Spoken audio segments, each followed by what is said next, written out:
ধরুন আপনি কোনো গাড়িতে যাচ্ছেন, সে সময় আপনার পকেট থেকে বা আপনার হাত থেকে কেউ মোবাইলটি নিয়ে পালিয়ে গেলে আপনার ফোনটি যদি সঙ্গে সঙ্গে অ্যালার্ম বেজে ওঠে কেমন হয়? ফোনটি চার্জ থেকে খুলে নিয়ে কেউ চলে গেল বা কেউ পালানোর চেষ্টা করলো, সঙ্গে সঙ্গে অ্যালার্ম বেজে উঠলো, আর সেই অ্যালার্মটি কোনো মতেই বন্ধ হবে না পাসওয়ার্ড ছাড়া। এটি করলে কেমন হয়? তো ভিডিওটি সবার কাছে শেয়ার করে দেবেন, এটি সবার জন্য ভিডিওটি খুব ইম্পর্টেন্ট। আর আপনি শেয়ার করে দিলে পরবর্তীকালে এটি দেখে আপনি করতে পারবেন, বা এটি দেখে দেখে আপনি করতে পারবেন, বা আপনার কোনো আত্মীয় স্বজনও দেখে দেখে করতে পারবে। তো চলুন দেখে আসা যাক এই কাজটি করবেন কিভাবে।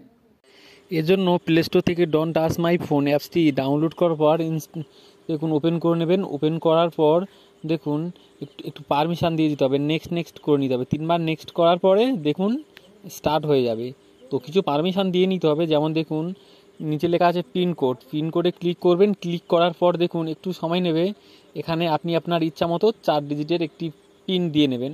দিয়ে নেওয়ার পরে স্টার্ট ক্লিক করবেন, পারমিশনগুলি দিয়ে নেবেন। দিয়ে নেওয়ার পরে দেখুন এখানে 3 সেকেন্ড পরে চালু হয়ে যাবে। আপনি চাইলে এখানে থেকে আপনি স্টপ করতে পারবেন। দেখুন এরপর যদি আপনার ফোনটি কেউ হাতে নিয়ে পালায়, এরকম অ্যালার্ম বেজে উঠবে।